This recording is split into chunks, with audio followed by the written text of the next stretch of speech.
Hello and welcome. I'm so glad you tuned us in today.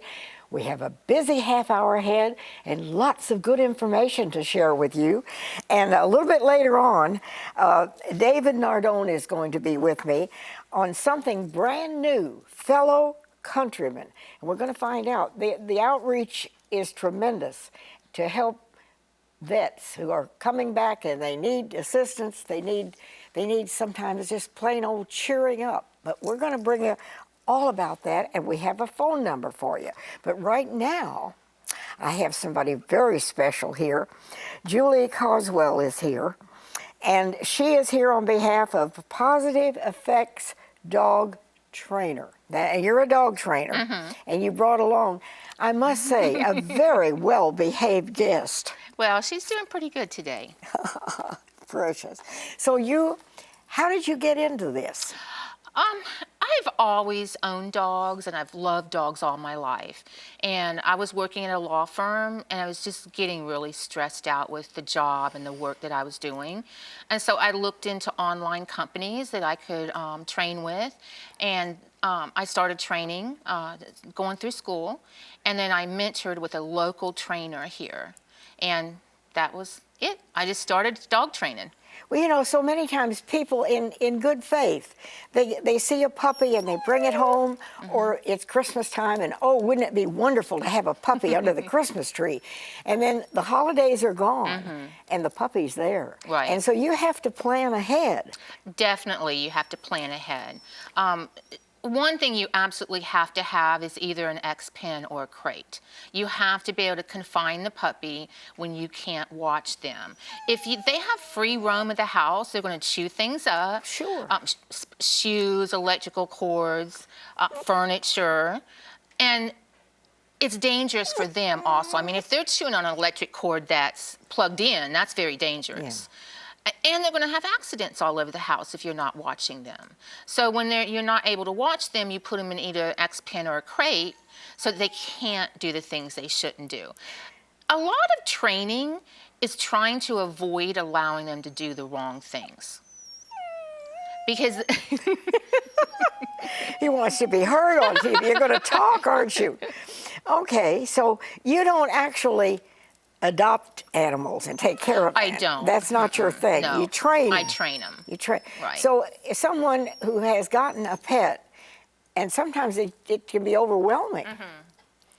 So what do you suggest that people do? So if they have a puppy, the best time to train is immediately. I don't care.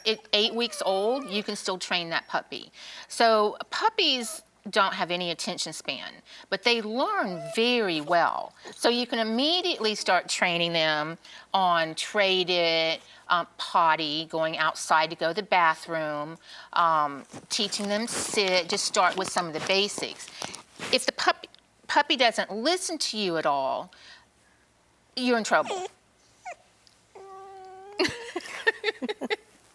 This you don't actually take in dogs for adoption. I foster for a local rescue. All right.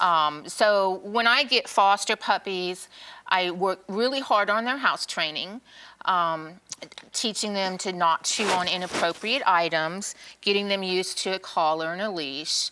But I normally only have puppies for a very short, maybe 2 weeks, maybe a month. But that gives them a really good start when they go to their new homes.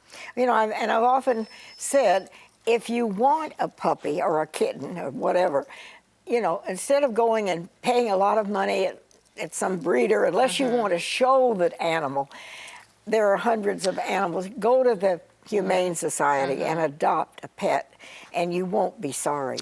All 4 of my dogs are adopted. Yeah. And I really do believe in adopting animals that don't have homes. Yeah. There's so much problems with overpopulation, especially in the South.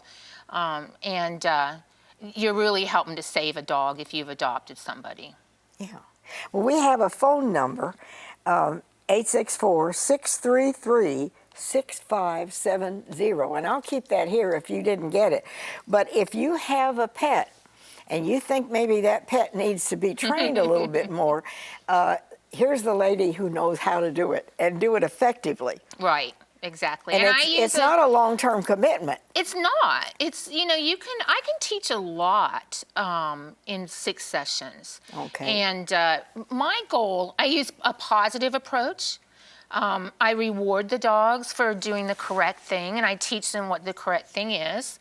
And I teach the owners how to work with the puppy or dog so that they don't have to keep having me come over, that once they've got it and they feel comfortable continuing the training on their own, then they can. Well, Julie, do you actually go to the person's home? I do. It's usually an hour session once a week. Okay. But it depends on people's schedules if they want to do every 2 weeks. And we start off with just very basic: sit, down, stay, walk on a leash. So you work with the animal in its own environment. Right. That's So, wonderful. A Okay. lot of dogs really need that. To be honest, when you first start to train, you don't need a lot of distractions. And being in their own home, there aren't very many distractions. Yeah. And that gives them a chance to really learn. Well, I think that I could just take this little creature home with me. You're a joy, and I hope that people will remember how important it is to train an Right. animal, but to have patience as well. Yes, you have to have a lot of patience with puppies. I mean, It's kind of like having a 2-year-old around. it is. It is like having a 2-year-old around.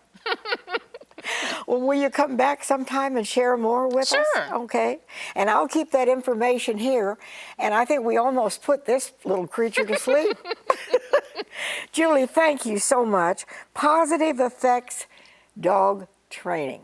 And that's an important step. So if you've gotten a puppy, there's hope. Right? Yes, Thank you, Julie. there's always Thank hope. you so much. Now we're going to go to a quick break, and we're going to come back and talk with David Nardone about fellow countrymen. And that's something new, and it's something really worthwhile. We'll be right back.